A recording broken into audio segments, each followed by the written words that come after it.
اس مہینے کا آنے والے موسم نور کا استقبال کرنا، اس کے شوق میں بے تابیوں کا اظہار کرنا، یہ اللہ جل شانہ کے ساتھ محبت کی علامت ہے۔ شعبان المعظم کے دن گن گن کے گزارے جائیں کہ اتنے دن رہ گئے ہیں رمضان المبارک میں، اب اتنے دن رہ گئے ہیں رمضان المبارک میں۔ انسانی ذہن میں یہ سوال پیدا ہو سکتا ہے کہ متعینہ وقت پر تو اس مہینے نے آنا ہی ہے، اور اگر زندگی موجود رہی تو اس کو پا ہی لیں گے، تو اس شدت سے انتظار کرنے کا کیا مطلب؟ تو اس کا جواب یہ ہے، بیرون ملک سے کسی کے بزرگ نے، والد نے یا کسی کے بیٹے نے آنا ہو تو وہ 2 ماہ قبل ہی آنکھیں فرش راہ کیے ہوتے ہیں اور گن گن کے دن گزار رہے ہوتے ہیں، اور جو ہی لمحے قریب آتے ہیں تو پھر گھڑیاں اور ساعتیں بھی گنی جاتی ہیں۔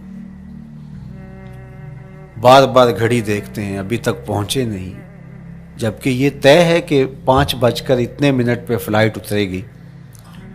تو بار بار گھڑی دیکھنے کا مطلب، لاہور سے 2 گھنٹے یہاں گجرانوالہ میں پہنچتے ہوئے لگیں گے، لیکن ہر 10 منٹ کے بعد کہ ذرا پتہ کرو کہاں تک پہنچے ہیں۔ کیا مطلب اس کا؟ مطلب اس کا یہ ہے کہ جب سینے میں کسی کا انتظار رکھا ہوا ہو تو پھر بے تابیاں، بے چینیاں، اضطراب موجود ہوتا ہے۔ ہم دنیا کے لوگوں کے ساتھ جو ربط و رشتہ رکھتے ہیں اس کے مطابق ان کا انتظار ہوتا ہے۔ کچھ آنے والے ایسے بھی ہوتے ہیں جنہوں نے ہمیں بتایا ہوتا ہے کہ فلاں دن ہم پہنچیں گے، اور وہ دروازے پہ دستک دے رہے ہوتے ہیں اور ہم سو کے اٹھ رہے ہوتے ہیں، اور اچانک جب پتہ چلتا ہے کہ فلاں باہر دروازے پہ دستک دے رہے ہیں تو ہم استقبال تو کر رہے ہوتے ہیں، لیکن ہمارے ذہن میں یہ بھی ہوتا ہے وہ میں بھول گیا، تو اب تو یہ کام بھی میرے ذمے ہے، تو مجھے یاد آ گیا ہوتا۔ تو جن لوگوں کے لیے دل میں محبتوں کی جگہ ہو تو ان کے لیے پھر سارے کام مؤخر کر کے ان کے استقبال کیے جاتے ہیں۔ یہ مہینہ اللہ کی رحمتوں کا موسم بہار ہے، چھم چھم رحمتیں برستی ہیں، انوار اترتے ہیں، گناہگاروں کو آتش دوزخ سے نجات بخش دی جاتی ہے۔ تو اس کا استقبال کرنا، اس کے لیے انتظار کرنا، گن گن کے دن گزارنا، لمحے اور ساعتیں بسر کرتے ہوئے بار بار ماہ سیام کا ذکر کرنا، اس مہینے کے ساتھ محبت کی دلیل ہے، اور اس مہینے کے ساتھ محبت اللہ سے محبت کی دلیل ہے۔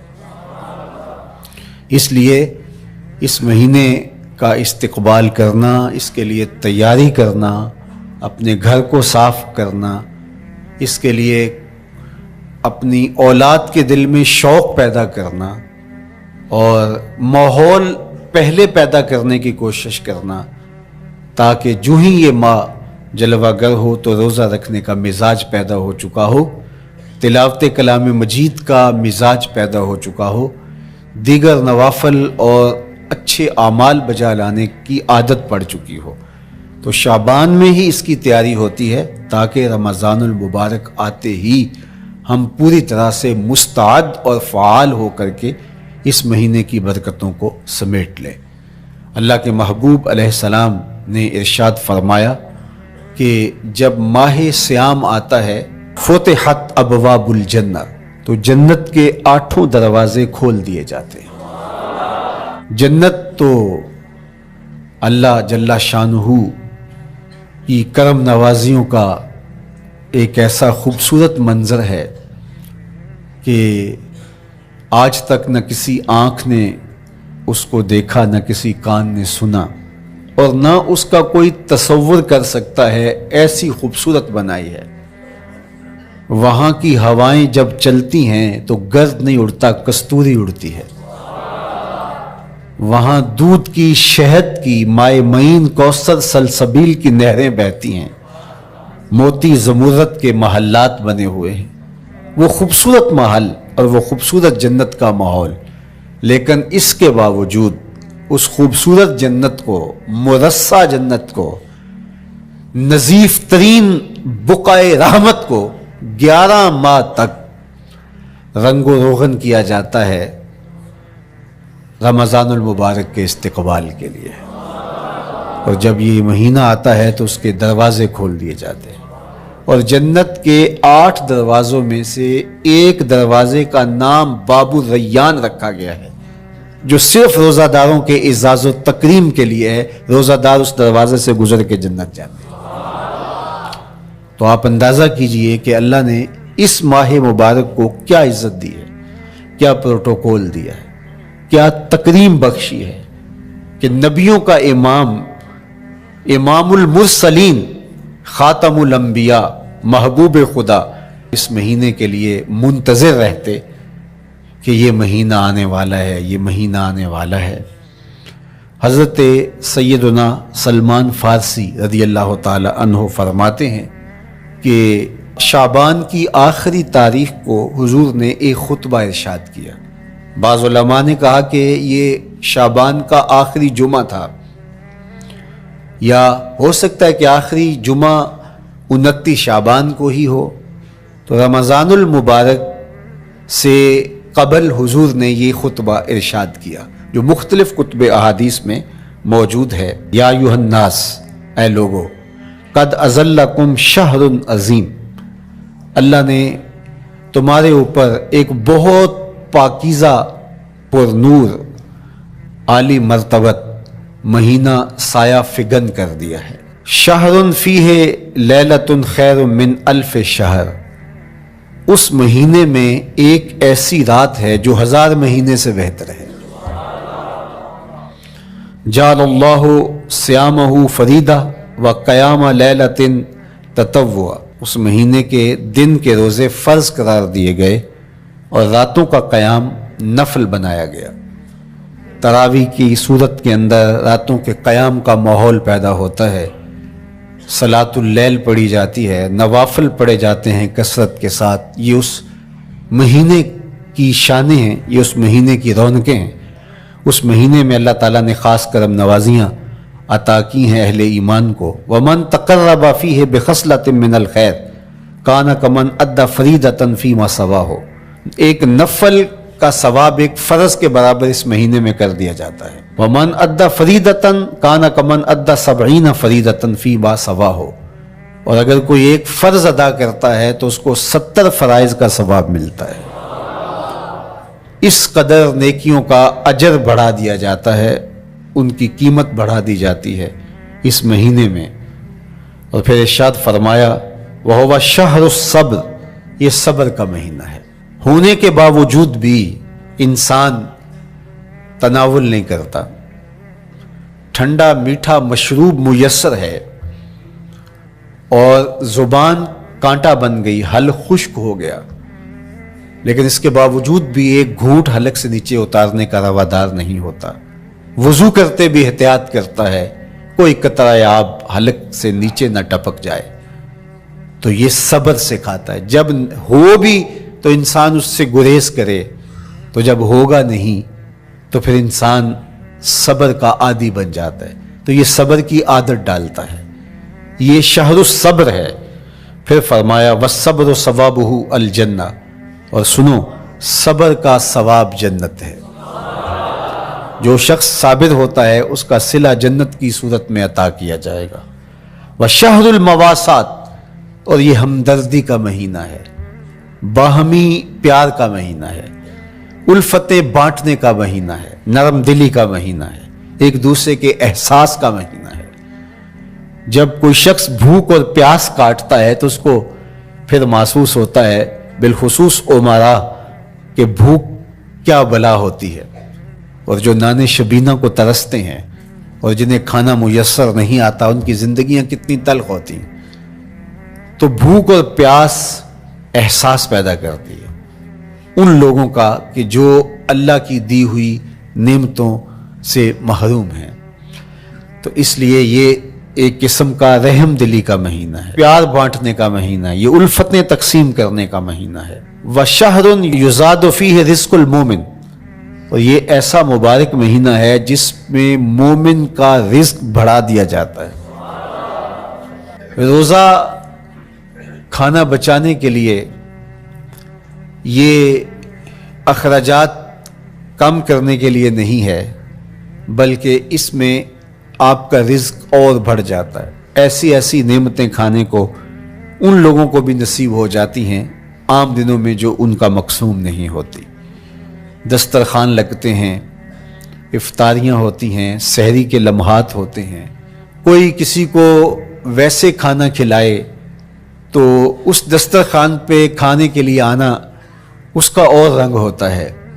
لیکن افطار کا دسترخوان جب بچھتا ہے اور لوگ جب اس کے اوپر آتے ہیں، امیر بھی آتے ہیں، غریب بھی آتے ہیں، تو اللہ کی دی ہوئی نعمتیں جو دسترخوان پہ پڑی ہوتی ہیں ان کو اٹھاتے ہیں، کام و دہن کی تسکین کا سامان کرتے ہیں، عزت نفس بھی مجروح نہیں ہوتی اور طرح طرح کی نعمتیں کھانا بھی دستیاب ہو جاتی ہیں۔ تو یہ ایک مہینہ ہے مواسات کا، اس میں رزق بڑھ جاتا ہے، غرباء تک بھی اللہ کی نعمتیں وہ پہنچتی ہیں جو عام دنوں میں ان کو میسر نہیں ہوتی، اور امراء بھی نعمتوں کا لطف لیتے ہیں، نعمتوں کا مزہ انہیں آتا ہے، اس لیے کہ بھوک کاٹنے کے بعد جب ان کو نعمت میسر آتی ہے تو پھر انہیں احساس ہوتا ہے۔ جو شخص ہر وقت سیراب رہتا ہے تو اس کو کیا پتا کہ شدید بھوک کے بعد کھانے کا لطف کیا ہوتا ہے۔ سخت پیاس کے بعد میٹھا اور ٹھنڈا مشروب جب رگوں کو تر کرتے ہوئے معدے تک پہنچتا ہے تو اس کی تراوت، اس کی ٹھنڈک، اس کی لذت، اس کا کیف و سرور، اس کی عذوبت کس طرح راحت بخشتی ہے۔ اسی لیے میرے اور آپ کے آقا و مولا نے ایک دوسرے مقام پہ ارشاد فرمایا، للصائم فرحتان، فرحت عند فطرہ و فرحت عند لقاء ربہ۔ روزے دار کے لیے دو خوشیاں ہیں، ایک خوشی اسے تب ملتی ہے جب وہ روزہ افطار کرتا ہے، وہ لمحے مسرتوں کے ہوتے ہیں، ایک روحانی احساس ہوتا ہے، اتنا لمبا دن، اتنا سخت دن، گرمی کی شدت، مالک تیرا شکر ہے لمحہ اختتام پہنچا اور یہ اتنا لمبا دن تیرے حکم کی تعمیل کرتے ہوئے بسر ہو گیا۔ ایک تو روزہ کھولتے ہوئے وہ ایک سرشاری ہوتی ہے، وہ ایک لذت ہوتی ہے، روحانی تسکین ہوتی ہے۔ آج کل وہ افطار کے دسترخوان لگتے ہیں تو جس طرح ہمارے سارے معاملات جو ہیں وہ ملوث ہو گئے ہیں ریا سے، تصنع سے، اس طرح افطار بھی ایک فیشن کے طور پہ فروغ پا رہی ہے۔ تو اس میں امراء کو اور شخصیات کو بلایا جاتا ہے اور ایسے لوگ کثرت کے ساتھ ہوتے ہیں جن کا روزہ بھی نہیں ہوتا، تو پھر ظاہر ہے رسماً تو اتنی دیر تک وہ کچھ نہیں اٹھا سکتے جب تک اذان کی آواز نہیں آتی، افطار کے لمحے نہیں آتے۔ تو اس وقت جو روزہ دار ہوتا ہے جب وہ مشروب لے رہا ہوتا ہے، جب وہ کوئی لقمہ اتار رہا ہوتا ہے، تو اس کی جو فرحت ہوتی ہے، اور جس نے روزہ نہیں رکھا اور وہ بھی افطار کے دسترخوان پہ بیٹھا ہے، تو کیا اس کو کوئی روحانی حظ، کوئی سرور، افطار کے لمحوں کا کوئی لطف مل سکتا ہے؟ وہ بیچارہ کتنا بے چین ہوتا ہوگا کہ یہ شخص ہے کمزور ہے، سارا دن مزدوری کر کے آیا ہے اور اس کا بھی تو سارا دن گزر گیا بھوک اور پیاس سے، اور میں صحت مند ہوں اور سارا دن ٹھنڈے ماحول میں رہا ہوں اور مجھے توفیق نہیں ملی، تو وہ گھونٹ کتنے مشکل اس کے لیے ہوتے ہوں گے۔ اور روزہ دار کے لیے کس قدر وہ آسودہ بخش لمحے ہوتے ہیں کہ جب اس کو یہ مسرت ہو رہی ہوتی ہے کہ مالک تیرا شکر، گرم موسم، زباں کانٹا، حلق خشک، اور تو نے تکمیل تک لمحے پہنچائے اور میرا دن خیریت سے گزر گیا، تو وہ اس کے لیے ایک خوشی کا لمحہ، روحانی مسرت کی کیفیت۔ اور دوسری کہ جب وہ ٹھنڈا اور میٹھا مشروب، سارے دن کی سوکھی ہوئی زبان اور خشک حلق، اور انسان کی جو ہے وہ رگیں بھی، انتڑیاں بھی خشک ہو چکی ہوتی ہیں، تو ٹھنڈا اور میٹھا مشروب جب انسان کے معدے کی طرف بڑھ رہا ہوتا ہے، زبان بولے نہ بولے، ایک ایک رواں اللہ کی حمد بول رہا ہوتا ہے، اور تشکر انسان کے رگو ریشہ سے ادا ہو رہا ہوتا ہے، اور اس کی کیفیت، اس کی سرشاریاں، اس کی لذتیں وہ دیکھنے کی ہوتی ہیں۔ تو کہا للصائم فرحتان، روزے دار کو تو ایک فرحت اس وقت ملتی ہے عند فطر ہی، جب وہ روزہ کھولتا ہے، روحانی فرحت بھی جسمانی فرحت بھی، وفرحۃ عند لقاء رب، اور دوسری فرحت اور دوسری خوشی اسے تب ملے گی جب اس روزے کے صلے میں اللہ تعالیٰ اپنے رخ انور سے پردہ اٹھا دے گا اور روزہ دار کو اپنے دیدار کی دولت عطا کرے گا، تو وہ پھر منظر دیکھنے والا ہوگا، روزہ دار کی آنکھیں ٹھنڈی ہو جائیں گی۔ اصل افطار تو وہ ہوگی نا، اللہ اکبر، اصل تو شربت دیدار ملے گا جو روح کی پیاس بجھا دے گا، جو من کی بھوک مٹا دے گا۔ تو کہا للصائم فرحتان، فرحۃ عند فطرہ وفرحۃ عند لقاء رب، روزہ دار کے لیے دو خوشیاں ہیں، ایک خوشی وہ ہے جب اس کے جسم کی پیاس بجھتی ہے، اور ایک خوشی تب ملے گی جب روح کی بھوک مٹے گی، جب من کی پیاس بجھے گی، اور پھر وہ سرشاریوں کے عالم میں دیکھتا ہی چلا جائے گا، اور وہ سیراب ہی نہیں ہو پائے گا کہ میں ان دو آنکھوں سے دیکھ رہا ہوں، کاش کہ لو لو دے مڈ لک لک چشمہ، ایک کھولا تے ایک کجا ہوں، وہ اس آرزو میں ہوگا کہ میرا رواں رواں آنکھ بن جائے اور میں اس دیدار سے فیضیاب ہوتا چلا جاؤں۔ تو وہ کیا لمحے ہوں گے، وہ کیا گھڑیاں ہوں گی، وہ کیا ساعتیں ہوں گی، کوئی لفظ نہیں ہے جن لفظوں میں ان حقیقتوں کو بیان کیا جا سکے، اس لیے کہ وہ منظر ہی وراء الورا ہوگا۔ تو روزہ دار کو فرحت ملتی ہے جب وہ روزہ کھولتا ہے، تو فرمایا وَشَهْرٌ يُزَادُ فِيهِ رِزْقُ الْمُؤْمِنِ، اس میں مومن کا رزق بڑھا دیا جاتا ہے۔ وَمَنْ فَطَّرَ فِيهِ صَائِمًا كَانَ مَغْفِرَةً لِذُنُوبِهِ، جس نے روزہ دار کا روزہ افطار کروایا، اللہ کے محبوب فرماتے ہیں کہ ایک تو خود روزہ رکھا، اور دوسری سعادت یہ ہے کہ ماہ صیام میں روزہ دار کا روزہ افطار کروایا۔ آپ شریعت بیضاء کو بنظر عمیق مطالعہ کر کے دیکھیں، ماہ صیام میں بہت زیادہ اس بات پہ زور دیا گیا ہے کہ روزہ افطار کرواؤ۔ اپنے گھر میں بیٹھ کر کے روزہ افطار کر لینا یہ بھی سعادت مندی ہے، روزہ نصیب ہو جائے، لیکن اس بات پہ بہت زور دیا گیا ہے ماہ صیام میں کہ ایک ماحول پیدا ہو، لوگوں کو افطار کروائیں تاکہ تمام لوگوں تک اللہ تعالیٰ کی نعمتیں پہنچیں، اور لوگوں تک جو ہے وہ رمضان المبارک کی برکتیں پہنچیں۔ تو ارشاد فرمایا وَمَنْ فَطَّرَ فِيهِ صَائِمًا، جس نے روزے دار کا روزہ افطار کروایا، کَانَ مَغْفِرَةً لِذُنُوبِهِ، تو وہ افطار کروانے والوں کے گناہوں کی بخشش کا ذریعہ بن جائے گا، یہ افطاری گناہوں کی مغفرت کا سبب بن جائے گی۔ وَإِتْقَ رَقْبَتِهِ مِنَ النَّارِ، اور آتش دوزخ سے گردن کی آزادی کا مجدہ جاں فضا بن جائے گا یہ امر کہ اس نے کسی کا روزہ افطار کروایا۔ وَقَانَ لَهُ مِثْلُ أَجْرِهِ مِنْ غَيْرِ أَنْ يَنْقُصَ مِنْ أَجْرِهِ شَيْءٌ، اور روزہ افطار کروانے والے کو روزہ رکھنے والے جتنا اجر ہی دیا جائے گا، لیکن روزہ رکھنے والے کے اجر میں بھی کوئی کمی نہیں واقع ہوگی۔ جتنا اس نے سارے دن کی بھوک اور پیاس کاٹ کر کے تکلیف اٹھا کر کے روزہ رکھا، جس نے شام کو اس کو افطار کر دیا اتنا ہی ثواب اس کو عطا کر دیا جائے گا، اس کا اجر کم کیے بغیر۔ اللہ اکبر، یہ امت کے لیے اللہ نے کیا پیکج دیا ہے، کیا کرم نوازیاں ہیں اس امت کے لیے۔ آقا کریم نے ارشاد فرمایا ایک شخص صبح سے لے کے ظہر تک مزدوری کرتا ہے، اس کو ایک قیراط دیا جاتا ہے، اور ایک شخص ظہر سے لے کر عصر تک مزدوری کرتا ہے، اس کو بھی ایک قیراط دیا جاتا ہے، اور ایک عصر سے لے کر مغرب تک مزدوری کرتا ہے، اس کو 2 قیراط دیے جاتے ہیں۔ فرمایا پہلی مثال یہود کی ہے، دوسری مثال نصارہ کی ہے، اور تیسری مثال میری امت کی ہے۔ یہودیوں نے اور عیسائیوں نے اس پہ اعتراض کیا کہ ہمارا اجر کیوں تھوڑا ہے، تو میرے اور آپ کے آقا و مولا نے فرمایا تمہارا تھوڑا نہیں، ہمارا زیادہ ہے۔ آج کل اگر 1000 روپیہ مزدوری چلتی ہو مزدور کی، تو کوئی شخص صبح سے شام تک ایک شخص سے مزدوری کروائے اور 1000 روپیہ دے دے، اور دوپہر کو اڈے سے جا کے ایک مزدور اور لے آئے، شام کو اس کو بھی 1000 روپیہ دے آئے، اور ایک شخص کو عصر کے وقت لائے اس کو 2000 روپیہ دے دے، تو 1000 والا کہے کہ میرے سے زیادتی ہوئی ہے تو اس سے زیادتی تو نہیں ہوئی, اسے تو پوری مزدوری دی گئی ہے. اب اس پہ مہربانی ہوئی ہے, اس پہ رحمت ہوئی ہے.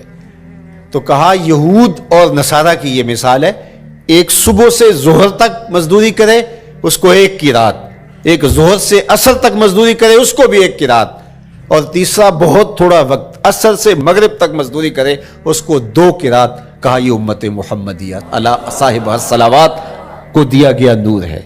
تو ایک شخص نے سویر سے لے کر شام تک روزہ رکھا, بھوک کاٹی, پیاس کاٹی, سخت شدت کی گرمی سہی, اور ایک شخص نے شام کے وقت اس کو روزہ افطار کروا دیا. اور سنو حضور علیہ الصلوۃ والسلام کا فرمان, جب حضور نے فرمایا کہ اس کو پورا اجر ملے گا پہلے کے اجر کو کم کیے بغیر, تو صحابہ کا تو دل تڑپنے لگا کہ یہ کتنی بڑی بات ہے. اب آپ جانتے ہیں کہ یہ زمانہ ایسی معاشی خوشحالیوں کا نہیں تھا, لوگوں کے پاس تو نان شبینہ بھی میسر نہیں ہوتا تھا. تو صحابہ نے جو سوال کیا, قالوا یا رسول اللہ صلی اللہ علیہ وسلم, انہوں نے کہا اے اللہ کے پیارے رسول صلی اللہ علیہ وسلم, لیسا کلنا یجد ما یفطر الصائم, ہم میں سے تو ہر بندہ یہ طاقت نہیں رکھتا کہ روزہ دار کو روزہ افطار کروا دے. تو یہ اتنی بڑی سعادت, تو یہ تو پھر اہل زر ہی یہ سعادت حاصل کر پاتے ہیں.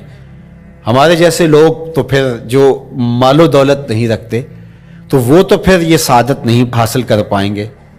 تو میرے اور آپ کے آقا مولا نے کیا فرمایا, قال, حضور نے ارشاد فرمایا, یؤتی اللہ ھذا الثواب, یہ ثواب اللہ اسے شخص کو بھی عطا کرے گا, من فطر صائما علی مزقۃ لبن او تمرۃ او شربۃ من ماء, فرمایا کہ یہ اجر اللہ اس کو بھی عطا کرے گا جس نے کسی کا روزہ 1 گھونٹ دودھ سے کھلوا دیا, یا 1 کھجور سے کھلوا دیا, یا پانی کے 1 گھونٹ سے اس کا روزہ افطار کروا دیا. لازمی نہیں ہے کہ دسترخوان سجا ہو, انواع اقسام کے کھانے پڑے ہوں, اور وہ افطاری ہی افطاری قرار پائے گی. جس نے کسی کو وہاں باہر ٹوٹیوں سے پانی کا گلاس بھر کے, کٹورا بھر کے سادہ پانی بھی پیش کر دیا تو اس کو بھی ثواب مل جائے گا. کتنا ثواب ملے گا؟ پورا روزہ رکھنے کا ثواب اس کو ملے گا. کتنی رحمتوں کی لوٹ سیل لگی ہے. کوئی ایسے بھی بانٹتا ہے, کوئی ایسے بھی کرم نوازیاں ہوتی ہیں, لیکن میرے رب کے خزانے کتنے کھلے ہیں. میں نے مدینہ المنورہ میں ایک شخص کو دیکھا کہ وہ روزے کے وقت وہاں سے ہی گلاس لیتا اور زمزم سے بھرتا اور روزہ داروں کے آگے رکھتا چلا جاتا, اور روزانہ اس کا یہ عمل ہوتا. نماز عصر کے بعد شروع ہوتا, جتنی اس کی پہنچ ہوتی ہر ایک کے آگے رکھتا چلا جاتا. پانی بھی وہاں سے لیا, گلاس بھی وہاں سے لیا. اللہ اکبر. فرمایا دودھ کا 1 گھونٹ یا پانی کا 1 گلاس یا 1 کھجور اس نے کسی کو پیش کی اور اس نے اس سے روزہ کھولا. اللہ کے محبوب فرماتے ہیں پہلے کے اجر میں بغیر کسی کمی کے اس کو پورا ثواب روزے کا نصیب ہوگا. اللہ اکبر. اب سنو, پھر حضور نے ارشاد فرمایا ومن اشبع صائما, اور جس نے صحیح اہتمام کے ساتھ روزے دار کو اچھا کھانا کھلایا, اچھی پرتکلف افطاری دی, سقاہ اللہ من الحوض شربتا لا یظمأ حتی یدخل الجنہ, اس کو حوض کوثر سے ایسا جام ملے گا کہ اس کو کبھی پیاس نہیں ملے گی یہاں تک کہ جنت میں چلا جائے گا. اللہ اکبر. اس کو کوثر کے جام نصیب ہوں گے حشر کی گرمی میں. اور آپ کو معلوم ہے, علماء سے آپ نے بارہا سنا ہوگا کہ جام کوثر جس نے ایک بار پی لیا پھر 50,000 سال کے دن میں اس کو دوبارہ پیاس نہیں لگے گی. یہ جام کوثر کی خصوصیت ہے. فرمایا وَهُوَ شَهْرٌ أَوَّلُهُ رَحْمَةٌ, یہ وہ مہینہ ہے جس کے پہلے 10 دن رحمت ہیں اور اس کا درمیانی اشرا مغفرت ہے. وَآخِرُهُ عِتْقٌ مِّنَ النَّارِ, اور اس کا آخری اشرا جو ہے وہ آتش دوزخ سے نجات کا ضامن ہے. فَاسْتَكْثِرُوا فِيهِ مِنْ 4 خِصَالٍ, کہا کہ 4 کام اس مہینے میں کثرت کے ساتھ کرو. خصلتان ترضون بہما ربکم, 2 کام تو وہ ہے جس سے تم اپنے رب کو راضی کرو گے. وخصلتان لا غنا بکم عنہما, اور 2 کام ایسے ہیں کہ ان سے بے نیاز نہیں ہو سکتے تو وہ تمہیں کرنے پڑیں گے. اما الخصلتان اللتان ترضون بہما ربکم، وہ دو خصلتیں، دو کام جن کے ذریعے سے تم اپنے رب کو راضی کر سکو، فشہادت اللہ الہ الا اللہ، وہ گواہی دینا ہے لا الہ الا اللہ، وتستغفرونہ، اور تم کثرت سے استغفار کرو، اللہ سے بخشش مانگو، یہ دو کام تم نے کرنے ہیں۔ وَأَمَّا الْخَصْلَتَانِ اللَّتَانِ لَا غِنَىٰ بِكُمْ عَنْهُمَا، اور وہ چیزیں جن بغیر تمہیں چارہ نہیں ہے، فَتَسْأَلُونَ الْجَنَّةَ وَتَعُوذُونَ مِنَ النَّارِ، اللہ سے جنت طلب کرو اور دوزخ سے پناہ مانگو۔ تو یہ دو کام جو تمہاری ضرورت ہے تم اس مہینے میں کثرت کے ساتھ کرو۔ تو یہ مہینہ رحمتوں کی لوٹ سیل کا مہینہ ہے، یہ کرم نوازیوں کے امٹتے ہوئے دھارے ہیں، یہ سیل رحمت ہے جو کہ من کی سیرابی کا سبب اور ذریعہ ہے۔ خوش نصیب ہیں جو ماہ صیام کو خوبصورتی کے ساتھ بسر کرتے ہیں، اس کے آنے سے پہلے استقبال کرتے ہیں، گھروں میں صفائی کریں، اہتمام کریں، مساجد میں اہتمام کریں، تاکہ بچوں میں یہ شوق پیدا ہو کہ ماہ صیام آ رہا ہے۔ جب ہم بچے تھے تو ہمارے والدین رمضان المبارک سے قبل ہی رمضان المبارک کی تیاریاں شروع کر دیا کرتے تھے۔ اس وقت گھر میں شربت تیار ہوا کرتے تھے گڑ کے، اور وہ پہلے ہی مائیں گھر میں تیاری کرنا شروع کر دیا کرتی تھی۔ ایک شوق پیدا کرنا مقصود ہوتا ہے۔ تو کچھ چیزیں ایسی ہیں کہ آرڈر لکھیں اور 1 سیکنڈ میں گھر پہنچ جائے، لیکن کچھ چیزیں یہ جو ہے وہ تیار کرنی چاہیے، شوق پیدا ہو۔ گھروں کے اندر ماؤں کو چاہیے کہ افطاری کو اہتمام کے ساتھ تیار کریں تاکہ بچوں کو شوق پیدا ہو، اور یہ ایک ماحول پیدا ہو، قرآن مجید کی تلاوت کا ماحول پیدا ہو، جاگنے سونے کے جو ہے وہ شیڈول مرتب کیے جائیں، مساجد کی آبادی کا سامان کیا جائے۔ پچھلے سال تو بڑا اداس رمضان گزرا، اس لیے کہ کرونا کے حوالے سے جس طرح ملکی حالات تھے وہ آپ کے سامنے تھے۔ اس مرتبہ الحمدللہ اس طرح کے حالات نہیں ہوں گے، کچھ SOPs کو آپ کو فالو کرنا ہوگا، لیکن مسجدوں کی انشاءاللہ رونقیں بحال رہیں گی، اور صلاۃ التراویح اور سحر و افطار کے لمحے، نوافل، تسبیحات، اذکار، نمازوں میں 5 گانہ حاضریاں، یہ کیسا خوبصورت ماحول ہوتا ہے، رحمتیں برس رہی ہوتی ہیں، انوار اتر رہے ہوتے ہیں، اور وہ کیا خوبصورت لمحے ہوتے ہیں اور کیا گھڑیاں ہوتی ہیں۔ انشاءاللہ امسال مرکز مصطفیٰ کے اندر صلاۃ التراویح کے لیے خاص طور پہ ہم اہتمام کر رہے ہیں۔ میری آرزو تھی کہ جب مرکز کی تکمیل ہو تو پھر رمضان المبارک کا اہتمام کے ساتھ جو ہے وہ ہم انتظام و انصرام کیا کریں گے، چونکہ اس سے قبل بہت سارے تعمیراتی کاموں کی وجہ سے ہم الجھے رہتے تھے، لیکن اللہ کے فضل سے اب مرحلہ اول کی تکمیل ہو گئی اور مرحلہ ثانی کی طرف ہم بڑھنے والے ہیں۔ تو اس رمضان المبارک کے اندر ہمارے لیے بیٹھنے کی جگہ، خواتین کے لیے انتظام، افطار کے لیے، سحر کے لیے، دوستوں کے لیے انشاءاللہ خوبصورت اہتمام ہوگا۔ بہت اچھے قاری قرآن جو ہے وہ صلاۃ التراویح پڑھائیں گے، تو وہ میٹھے اور دل آویز لہجے اور مرکز کا ماحول، انشاءاللہ ذکر و فکر کے حلقے بھی ہوں گے، دروس قرآن کے حلقے بھی ہوں گے، تو ایک ماحول انشاءاللہ پیدا ہو، اور انشاءاللہ میں بھی آپ کے ساتھ ماہ صیام میں موجود رہوں گا، افطار کے لمحوں میں بھی، سحر کے لمحوں میں بھی، تراویح میں بھی، نمازوں میں بھی انشاءاللہ۔ اور پھر جب ہم ہوں گے تو ماہ صیام ہوگا، رحمت کی گھڑیاں ہوں گی، اترتے ہوئے انوار ہوں گے، محبتوں کا ہجوم ہوگا، افطار کے میلے ہوں گے، سحری کے خوشگوار لمحے ہوں گے، قرآن کی دل نواز صدائیں ہوں گی، اور مرکز مصطفیٰ کا نورانی پرکیف سرمدی ماحول ہوگا، اور ہم اپنے رب سے اس کی رحمتیں طلب کریں گے۔ اللہ ہم سب کو اپنی پناہوں کا حصار دے۔ والسلام علیکم ورحمۃ اللہ۔